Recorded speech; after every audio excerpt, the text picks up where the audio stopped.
வணக்கம் நண்பர்களே. மக நட்சத்திரம் 10வது நட்சத்திரமாக வரக்கூடியது சிம்ம ராசியில். இந்த மக நட்சத்திரத்தில் முழுமையான நட்சத்திரமாக முழு நட்சத்திரமாக இருக்கக்கூடியது. மகத்தில் பிறந்த ஜெகத்தை ஆழ்வார் அப்படிங்கிற ஒரு பழமொழிலாம் உண்டு. எல்லாரும் மகத்தில் பிறந்து ஜெகத்தை ஆழ்ந்துட முடியுமா அப்படின்னு பார்த்தா நிச்சயமா முடியாதுங்க.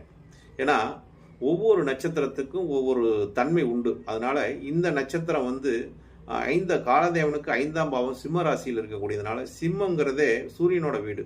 சூரியனோட வீட்டில் கேதுவோட நட்சத்திரம் வருகிறதுனா, அப்போ இவங்க பூர்வ ஜென்ம ஒரு புண்ணியத்தினால் பூர்வ செஞ்ச ஒரு பாவத்தை அனுபவிக்கக்கூடிய ஒரு தன்மையிலும், அது நல்லதா கெட்டதா என்பதை இந்த நட்சத்திரக்காரங்களோட வாழ்க்கை நிலைப்பாட்டை உணர்த்தக்கூடும் என்பதுதான் இந்த நட்சத்திரத்தோட உண்மையான நிலைப்பாடு.